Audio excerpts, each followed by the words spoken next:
ಹರೇ ಶ್ರೀನಿವಾಸ. ಸ್ನೇಹಿತರೆ, ಆಷಾಢ ಮಾಸ ನಾಳೆ ಜುಲೈ 15ನೇ ತಾರೀಕು ಬುಧವಾರದಿಂದ ಪ್ರಾರಂಭ ಆಗ್ತಾ ಇದೆ. ಆಷಾಢ ಮಾಸದ ಮಹತ್ವ ಏನು ಅಂತ ಈಗಾಗಲೇ ನಿಮಗೆ ವಿಡಿಯೋ ಹಾಕಿದ್ದೀನಿ. ಯಾವ ಕಾರ್ಯಗಳನ್ನು ಮಾಡಬೇಕು, ಯಾಕೆ ಆಷಾಢದಲ್ಲಿ ಶುಭ ಕಾರ್ಯಗಳನ್ನು ಮಾಡಬಾರ್ದು ಅಂತ ಎಲ್ಲ ನಿಮಗೆ ತಿಳಿಸ್ಕೊಟ್ಟಿದ್ದೀನಿ. ಇವತ್ತಿನ ವಿಡಿಯೋದಲ್ಲಿ ವಿಶೇಷವಾಗಿ ಆಷಾಢ ಶುಕ್ರವಾರದ ಲಕ್ಷ್ಮೀ ಪೂಜೆ ತುಂಬ ಶ್ರೇಷ್ಠವಾದದ್ದು. ಆಡಿ ಶುಕ್ರವಾರ ಅಂತಲೂ ಕರೀತಾರೆ ಇದಕ್ಕೆ. ಪ್ರತಿ ಶುಕ್ರವಾರನೂ ಶ್ರೇಷ್ಠವಾದದ್ದು. ಆಷಾಢ ಮಾಸದಲ್ಲಿ ಲಕ್ಷ್ಮೀ ಪೂಜೆಯನ್ನು ಮಾಡ್ತಕ್ಕಂಥದ್ದು ತುಂಬ ಕಡೆ ಈ ಪದ್ಧತಿ ಇದೆ, ಈಗಲೂ ಮಾಡ್ತಾ ಇದ್ದಾರೆ. ಹಾಗೆಯೇ ನೀವು ಸಹ ಮಾಡ್ತೀರಾ. ತುಂಬ ಕಮೆಂಟ್ಸ್ ಬಂದಿತ್ತು ನನಗೆ, ಆಷಾಢ ಶುಕ್ರವಾರದ ಪೂಜೆಯನ್ನು ತೋರಿಸ್ಕೊಡ್ರಿ ಅಂತ ಹೇಳಿ. ಹಾಗಾಗಿ ಫಸ್ಟು ನಾನು ಶುಭ ಮುಹೂರ್ತಗಳನ್ನು ತಿಳಿಸ್ಬಿಡ್ತೀನಿ, ಯಾವ ಟೈಮಲ್ಲಿ ನಾವು ಪೂಜೆಯನ್ನು ಮಾಡ್ಕೋಬೇಕು ಅಂತ. ಅವತ್ತಿನ ದಿವಸ ಏನು ವಿಶೇಷತೆ ಇದೆ ಅಂತ ಸಹ ತಿಳಿಸ್ತೀನಂತೆ. ಮೊದಲನೇದಾಗಿ ಸ್ನೇಹಿತರೆ, ಆಷಾಢ ಮಾಸ ನಾಳೆಯಿಂದ ಪ್ರಾರಂಭ ಆಗ್ತಾ ಇದೆ. ಮೊದಲ ಶುಕ್ರವಾರ 17ನೇ ತಾರೀಕು, ಅವತ್ತಿಂದ ಲಕ್ಷ್ಮೀ ಪೂಜೆ ಪ್ರಾರಂಭ ಮಾಡಬೇಕು. ಮೊದಲನೇ ಪೂಜೆ 17ನೇ ತಾರೀಕು ಪ್ರಾರಂಭ ಆಗುತ್ತೆ. ನಂತರ 24ಕ್ಕೆ ಎರಡನೇ ಪೂಜೆ, ಅಂದರೆ ಎರಡನೇ ಶುಕ್ರವಾರದ ಪೂಜೆ. 31ನೇ ತಾರೀಕು 3ನೇ ಶುಕ್ರವಾರದ ಪೂಜೆ. ಮತ್ತು ಆಗಸ್ಟ್ 7ನೇ ತಾರೀಕು 4ನೇ ಶುಕ್ರವಾರದ ಪೂಜೆ. ಈ ರೀತಿಯಾಗಿ 4 ಶುಕ್ರವಾರಗಳು ಬರುತ್ತೆ. ಹಾಗಾಗಿ ಪ್ರತಿ ವಾರವೂ ಲಕ್ಷ್ಮೀ ಪೂಜೆಯನ್ನು ಮಾಡ್ಕೋಬೇಕು. ಫಸ್ಟ್ ನಿಮಗೆ ಒಂದು ಡೌಟನ್ನು ಕ್ಲಿಯರ್ ಮಾಡಿಬಿಡ್ತೀನಿ. ಪ್ರತಿ ವಾರವೂ ಹೊಸ ಕಾಯಿ ಇಡಬೇಕಾ ಕಳಶಕ್ಕೆ ಅಂತ ಕೇಳ್ತೀರಾ. ತುಂಬ ಜನ ಈ ಒಂದು ಪ್ರಶ್ನೆಯನ್ನು ಕೇಳಿದ್ದೀರಾ. ಪ್ರತಿ ಶುಕ್ರವಾರವೂ ಹೊಸ ಕಾಯನ್ನು ಇಡಬೇಕು ಸ್ನೇಹಿತರೆ. ಒಮ್ಮೆ ಪೂಜೆ ಮಾಡಿ ಕದಲಿಸಿ ತೆಗೆದಂತಹ ಕಾಯಿ ಮತ್ತೆ ಅದು ಪೂಜೆಗೆ ಬರೋದಿಲ್ಲ. ಅದನ್ನು ಒಡೆದ್ಬಿಟ್ಟು ನೀವು ಸಿಹಿಯನ್ನು ಮಾಡ್ಕೊಂಡು ತಿನ್ಬೋದು, ಅಥವಾ ಸ್ವಲ್ಪ ಸಕ್ಕರೆಯನ್ನು ಕಲಸಿ ನೀವು ಅದನ್ನು ಪ್ರಸಾದ ರೀತಿ ತೊಗೊಂಡು ನಂತರ ಅಡುಗೆಗೆ ಬಳಸ್ತೀನಿ ಅಂದರೆ ಬಳಸ್ಕೋಬೋದು. ಅಥವಾ 4 ಶುಕ್ರವಾರದ ಕಾಯನ್ನು ಹಾಗೆ ಇಟ್ಟು ತುರಿದು ನೀವು ಅದನ್ನು ಮಿಠಾಯಿ ಮಾಡೋದು ಅಥವಾ ಕಡುಬು ಏನಾದರೂ ಮಾಡ್ಕೊಂಡು ತಿನ್ನೋದು, ಈ ರೀತಿಯಾಗಿ ಸಹ ಮಾಡ್ಕೋಬೋದು. ಆಯಿತಾ? ಪ್ರತಿ ವಾರವೂ ಹೊಸ ಕಾಯನ್ನು ಇಡಬೇಕು.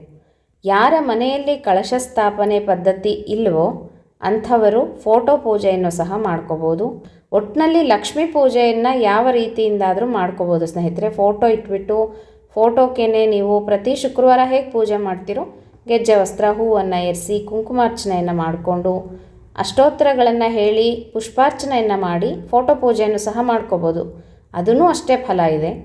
ಕಳಶ ಸ್ಥಾಪನೆಯಲ್ಲೂ ಸಹ ಫಲ ಇದೆ. ಹಾಗಾಗಿ ಯಾರ ಮನೆಯಲ್ಲಿ ಪದ್ಧತಿ ಇಲ್ವೋ ಅಂಥವರಿಗೆ ಹೇಳ್ತಾ ಇದ್ದೀನಿ. ಅಥವಾ ಕೆಲವೊಂದು ಕಾರಣಾಂತರಗಳಿಂದ ಕಳಶ ಸ್ಥಾಪನೆ ಮಾಡಲಿಕ್ಕೆ ಬರೋದಿಲ್ಲ, ಯಾರಾದರೂ ಹೋಗಿದ್ರೆ ಮನೆಯಲ್ಲಿ 1 ವರ್ಷದ ತನಕನೂ ಕಳಶ ಸ್ಥಾಪನೆ ಆಗಲಿ ಅಥವಾ ವ್ರತಗಳನ್ನು ಮಾಡಲಿಕ್ಕೆ ಬರೋದಿಲ್ಲ. ಹಾಗಾಗಿ ಹೇಳ್ತಾ ಇದ್ದೀನಿ. ಅಥವಾ ಕೆಲವ್ರ ಮನೆಗಳಲ್ಲಿ ಕಳಶ ಸ್ಥಾಪನೆ ಪದ್ಧತಿನೇ ಇರೋದಿಲ್ಲ. ಹಾಗಿದ್ದಾಗ ನೀವು ಫೋಟೋ ಪೂಜೆಯನ್ನು ಸಹ ಮಾಡ್ಕೋಬೋದು. ಮೊದಲನೇದಾಗಿ ಸ್ನೇಹಿತರೆ, ಆಷಾಢ ಶುಕ್ರವಾರದ ಮಹಾಲಕ್ಷ್ಮಿ ಪೂಜೆಯ ಮುಹೂರ್ತವನ್ನು ನೋಡೋಣಂತೆ. ಅವತ್ತು ದಕ್ಷಿಣಾಯಣ ಪುಣ್ಯಕಾಲ ಪ್ರಾರಂಭ ಆಗ್ತಾ ಇದೆ. ಎಷ್ಟು ಗಂಟೆಗಿದೆ ದಕ್ಷಿಣಾಯಣ ಪುಣ್ಯಕಾಲ ಅಂತಂದರೆ 12 ಗಂಟೆ 17 ನಿಮಿಷದ ನಂತರ ಇದೆ. ಹಾಗಾಗಿ ಅಂದರೆ ಸೂರ್ಯೋದಯದಿಂದ ಲೆಕ್ಕ ಇಟ್ಕೊಂಡು ಕೆಲವೊಂದು ಕಡೆ ಪ್ರಾಂತ್ಯಗಳಲ್ಲಿ ಬೇರೆ ಬೇರೆ ಸಮಯದಲ್ಲಿ ಸೂರ್ಯೋದಯ ಇರುತ್ತೆ. ಹಾಗಾಗಿ ಆಯಾ ಊರುಗಳಲ್ಲಿ ಸೂರ್ಯೋದಯದ ಸಮಯ ನೋಡಿಕೊಂಡು ಮಧ್ಯಾಹ್ನ 12 ಗಂಟೆ 17 ನಿಮಿಷದ ನಂತರ ದಕ್ಷಿಣಾಯಣ ಪುಣ್ಯಕಾಲ ಪ್ರಾರಂಭ ಆಗ್ತಾ ಇದೆ. ಬೆಳಗ್ಗೆ ಯಾರೋ ಸಂಕಲ್ಪವನ್ನು ಮಾಡ್ಕೊತಿರೋ, ಅಂದರೆ ಬ್ರಾಹ್ಮಿ ಮುಹೂರ್ತ ಆಗಿರಲಿ, 12 ಗಂಟೆ ಒಳಗೆ ಯಾರು ಸಂಕಲ್ಪವನ್ನು ಮಾಡ್ಕೊತಿರೋ ಅವರೆಲ್ಲರೂ ಉತ್ತರಾಯಣ ಅಂತ ಹೇಳ್ಕೊಳ್ರಿ. 12 ಗಂಟೆ ನಂತರ ಯಾರು ಸಂಕಲ್ಪ ಮಾಡ್ತಿರೋ ಅಥವಾ ಗೋಧೂಳಿ ಸಮಯದಲ್ಲಿ ಪೂಜೆಯನ್ನು ಮಾಡೋರು ದಕ್ಷಿಣಾಯಣ ಅಂತ ಹೇಳ್ಕೊಳ್ರಿ. ಸೂರ್ಯನು ಕಟಕ ರಾಶಿಗೆ ಪ್ರವೇಶವನ್ನು ಮಾಡ್ತಾನೆ. ಕಟಕ ಸಂಕ್ರಮಣ ಅಂತಲೂ ಸಹ ಕರೀತಾರೆ. 6 ತಿಂಗಳು ದಕ್ಷಿಣಾಯಣವನ್ನು ನಾವೀಗ ಕಳಿತೀವಿ. ಮಕರದಿಂದ ಮಿಥುನದವರೆಗೆ ಉತ್ತರಾಯಣ, ಕರ್ಕಾಟಕದಿಂದ ಧನುಸ್ಸು ರಾಶಿವರೆಗೆ ಸೂರ್ಯನ ಚಲನೆಯನ್ನು ನಾವು ದಕ್ಷಿಣಾಯಣ ಅಂತ ಕರಿತೀವಿ. ಇದು ದೇವತೆಗಳಿಗೆ ರಾತ್ರಿ. ಮತ್ತು ಈ ಒಂದು ದಕ್ಷಿಣಾಯಣವನ್ನು ಪರ್ವಕಾಲ ಅಂತ ಕರೀತಾರೆ, ಮಹಾಪುಣ್ಯಕಾಲ ಅಂತ ಹೇಳ್ಬೋದು. ಈ ಒಂದು ಪರ್ವಕಾಲದಲ್ಲಿ ಪವಿತ್ರ ಸ್ನಾನಗಳನ್ನು, ನದಿ ಸ್ನಾನಗಳು, ಸರೋವರಗಳಲ್ಲಿ ಸ್ನಾನ ಮಾಡೋದು ತುಂಬ ಪುಣ್ಯಕರವಾದದ್ದು. ಮತ್ತು ಪ್ರಾರ್ಥನೆಯನ್ನು ಮಾಡೋದು, ಜಪ ದಾನಗಳನ್ನು ಮಾಡೋದು, ಹಾಗೆಯೇ ತರ್ಪಣಾದಿಗಳನ್ನು ಕೊಡೋದು ತುಂಬ ವಿಶೇಷತೆ. ಹಾಗಾಗಿ ದಕ್ಷಿಣಾಯಣ ಪುಣ್ಯಕಾಲ ಬರೋವರೆಗೂ ಕಾದಿದ್ದು ಉಪವಾಸವಿದ್ದು ಸ್ನಾನಾದಿಗಳನ್ನು ಮಾಡಿ ತರ್ಪಣಗಳನ್ನು ಅವತ್ತಿನ ದಿವಸ ಕೊಡ್ತಾರೆ. ಇದು ಮಹಾಪುಣ್ಯಕಾಲ, ಪರ್ವಕಾಲ ಅಂತ ಹೇಳಿಬಿಟ್ಟು.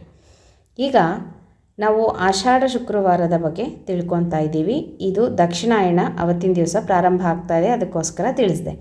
ಈಗ ಮೊದಲನೇದಾಗಿ ನಾವು ಶುಕ್ರವಾರ ಪೂಜೆಯ ಶುಭ ಮುಹೂರ್ತಗಳನ್ನು ನೋಡಿಬಿಡೋಣಂತೆ. ನಂತರ ಸಂಕಲ್ಪವನ್ನು ನಿಮಗೆ ತಿಳಿಸ್ಕೊಡ್ತೀನಿ, ಹೇಗೆ ಪೂಜೆ ಮಾಡ್ಕೋಬೇಕು ಅದನ್ನು ಸಹ ತಿಳಿಸ್ತೀನಂತೆ. ನೋಡಿರಿ ಸ್ನೇಹಿತರೆ, ಶುಕ್ರವಾರ ಬ್ರಾಹ್ಮಿ ಮುಹೂರ್ತದಲ್ಲಿ ಪೂಜೆಯನ್ನು ಮಾಡ್ಕೋಬೋದು. 4:34 ಪೂಜೆ ಪ್ರಾರಂಭ ಮಾಡಿ 6:30 ತನಕನೂ ನೀವು ನೀಟಾಗಿ ಪೂಜೆಯನ್ನು ಮಾಡ್ಕೋಬೋದು. ಇನ್ನು 7:30ಯಿಂದ 9 ಗಂಟೆವರೆಗೂ ಸಹ ಸಮಯ ತುಂಬ ಚೆನ್ನಾಗಿದೆ. ಆ ಮುಹೂರ್ತದಲ್ಲೂ ಸಹ ಪೂಜೆಯನ್ನು ಮಾಡ್ಕೋಬೋದು. ಅಭಿಜಿತ್ ಮುಹೂರ್ತ ಇದೆ ಮಧ್ಯಾಹ್ನ 12:05 12:57 ತನಕನೂ, ಅವಾಗೂ ಸಹ ಪೂಜೆಯನ್ನು ಮಾಡ್ಕೋಬೋದು. ಅಮೃತ ಕಾಲ ಇದೆ ಸ್ನೇಹಿತರೆ, ಅಮೃತ ಕಾಲ ತುಂಬ ಒಳ್ಳೆಯ ಕಾಲ. 4:18 5:49 ತನಕ ಇದೆ. ಆ ಸಮಯದಲ್ಲೂ ಪೂಜೆಯನ್ನು ಮಾಡ್ಕೋಬೋದು. ಇನ್ನು ರವಿ ಯೋಗ ಅಂತ ಒಂದು ವಿಶೇಷವಾದಂಥ ಯೋಗ ಇದೆ. ಈ ಒಂದು ಕರ್ಕ ಸಂಕ್ರಮಣದಲ್ಲಿ ರವಿಯ ಯೋಗ ತುಂಬ ವಿಶೇಷವಾದದ್ದು. ಹಾಗಾಗಿ 6:03 6:35 ತನಕನೂ ರವಿಯೋಗದಲ್ಲಿ ಪೂಜೆಯನ್ನು ಮಾಡ್ಕೋಬೋದು. ಇನ್ನು ಗೋಧೂಳಿ ಸಮಯದಲ್ಲಿ ಪೂಜೆಯನ್ನು ಮಾಡ್ಬೋದು. 6:51 7:14 ತನಕನೂ ಸಮಯ ತುಂಬ ಚೆನ್ನಾಗಿದೆ. ಈ ಒಂದು ಸಮಯಗಳಲ್ಲಿ ನಿಮಗೆ ಯಾವಾಗ ಆಗುತ್ತೋ ಆ ಸಮಯದಲ್ಲಿ ಪೂಜೆಯನ್ನು ಮಾಡಿಕೊಳ್ಳ್ರಿ. ಆ ದಿವಸ ರವಿ ಯೋಗ ಇದೆ ಅಂತ ಹೇಳಿದೆ ನಿಮಗೆ, ಅದಕ್ಕೋಸ್ಕರ ಕರ್ಕದಲ್ಲಿ ರವಿ ಇರ್ತಾನೆ. ಅದಕ್ಕೋಸ್ಕರ ಯಾವುದೇ ಹೊಸ ಕಾರ್ಯಗಳನ್ನು ಮಾಡೋದಾಗಿರಲಿ, ಪ್ರಾರಂಭ ಮಾಡೋದು ಮತ್ತು ಪೂಜೆಗಳನ್ನು ಶುರು ಮಾಡೋದು, ಇದರಿಂದ ಒಳ್ಳೆಯ ಸಮಯ, ಮಂಗಳಕರವಾದಂಥ ಸಮಯ ಅಂತ ಹೇಳ್ಬೋದು. ಹಾಗಾಗಿ ಇಷ್ಟು ಸಮಯಗಳನ್ನು ತಿಳಿಸಿದ್ದೀನಿ. ಈಗ ಮೊದಲನೇದಾಗಿ ಪೂಜೆಯ ಸಿದ್ಧತೆಯನ್ನು ಹೇಗೆ ಮಾಡ್ಕೋಬೇಕು, ಕಳಶ ಸ್ಥಾಪನೆಯನ್ನು ಹೇಗೆ ಮಾಡ್ಕೋಬೇಕು ಅದನ್ನು ಡೀಟೇಲಾಗಿ ತಿಳಿಸ್ಕೊಡ್ತೀನಿ, ತೋರಿಸ್ಕೊಡ್ತೀನಿ. ಮತ್ತು ಪೂಜಾ ಸಂಕಲ್ಪವನ್ನು ನಾನು ನಂತರದಲ್ಲಿ ನಿಮಗೆ ತಿಳಿಸ್ತೀನಂತೆ.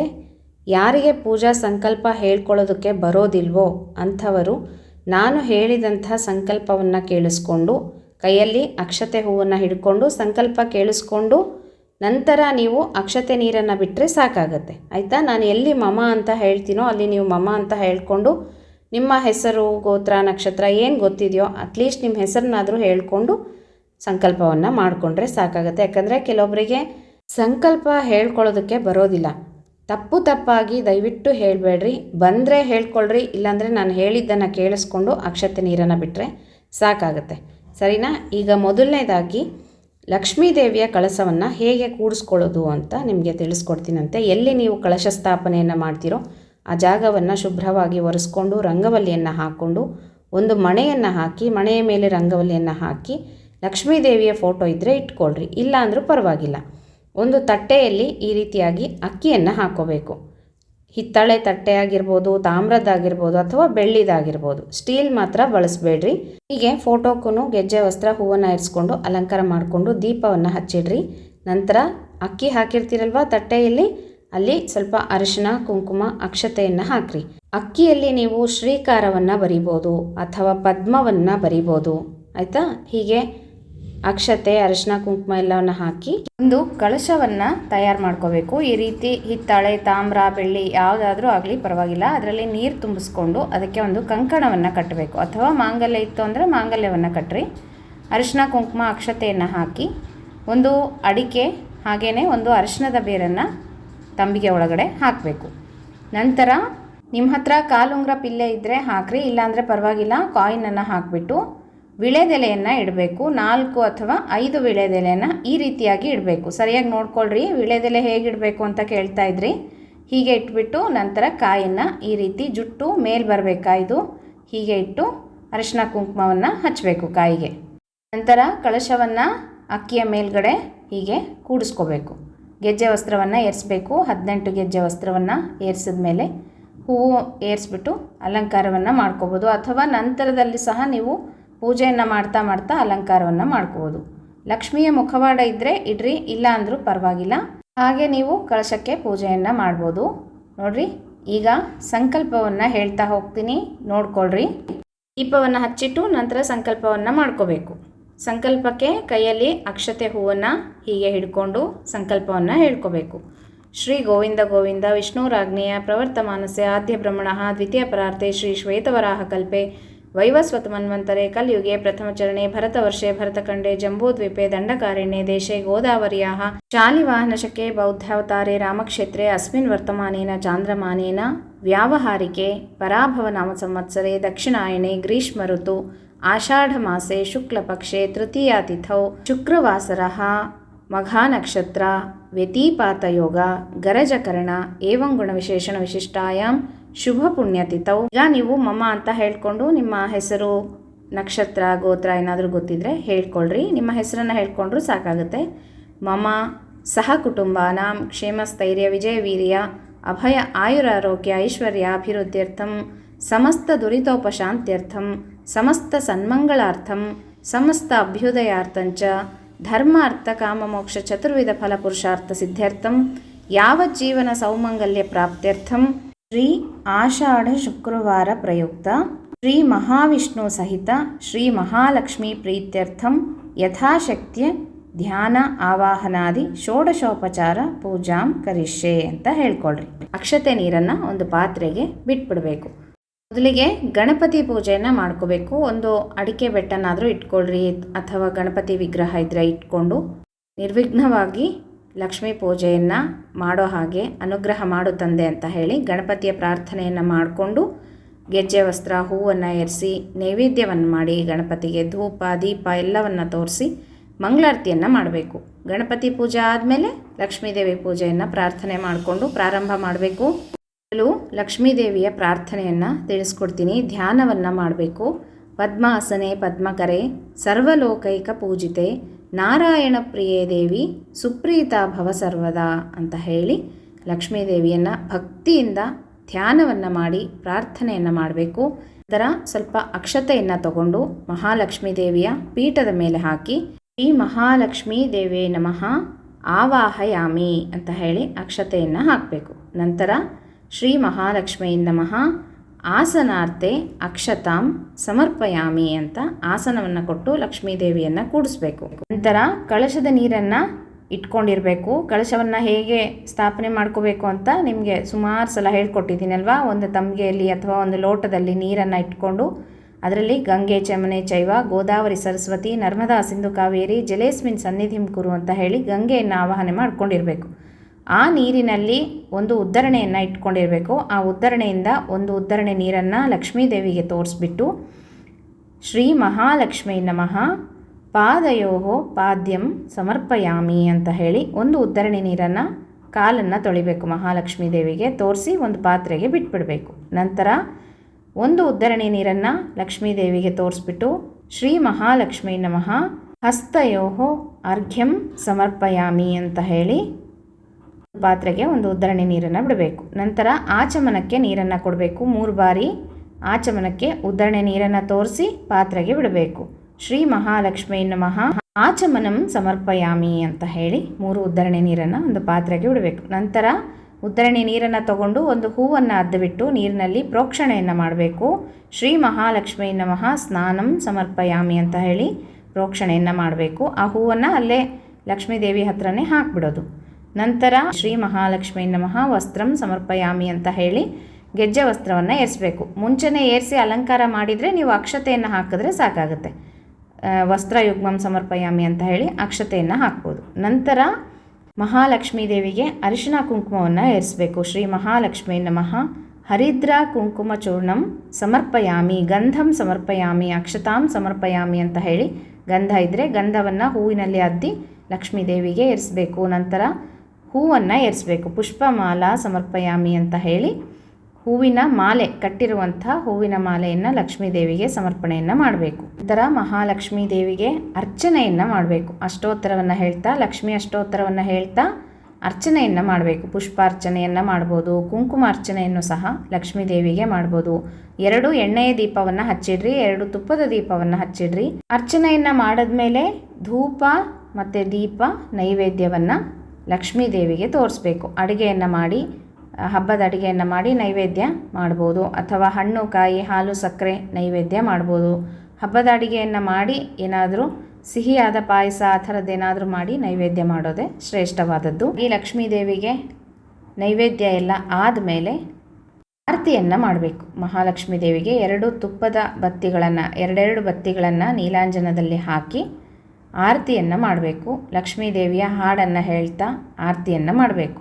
ಕೊನೆಯದಾಗಿ ಪ್ರದಕ್ಷಿಣೆ ನಮಸ್ಕಾರವನ್ನು ಮಾಡಬೇಕು. ಸರ್ವಮಂಗಳ ಮಾಂಗಲ್ಯೆ ಶಿವೆ ಸರ್ವಾರ್ಥ ಸಾಧಕೆ ಶರಣ್ಯೆ ತ್ರಯಂಬಕೆ ದೇವಿ ನಾರಾಯಣಿ ನಮೋಸ್ತುತೆ ಅಂತ ಹೇಳಿ, ನಾರಾಯಣನ ಪ್ರಿಯಳಾದಂಥ ಲಕ್ಷ್ಮೀ ದೇವಿ ನನ್ನ ಕಷ್ಟಗಳ ಪರಿಹಾರವನ್ನು ಮಾಡು ತಾಯಿ, ನಮ್ಮನೆಯಲ್ಲಿ ನಾರಾಯಣನ ಸಮೇತ ಸ್ಥಿರವಾಗಿ ನೆಲೆಸು ಅಂತ ಹೇಳಿ ನಿಮ್ಮ ಇಷ್ಟಾರ್ಥಗಳನ್ನು ಬೇಡಿಕೊಂಡು ಪ್ರದಕ್ಷಿಣೆ ನಮಸ್ಕಾರವನ್ನು ಮಾಡಿರಿ.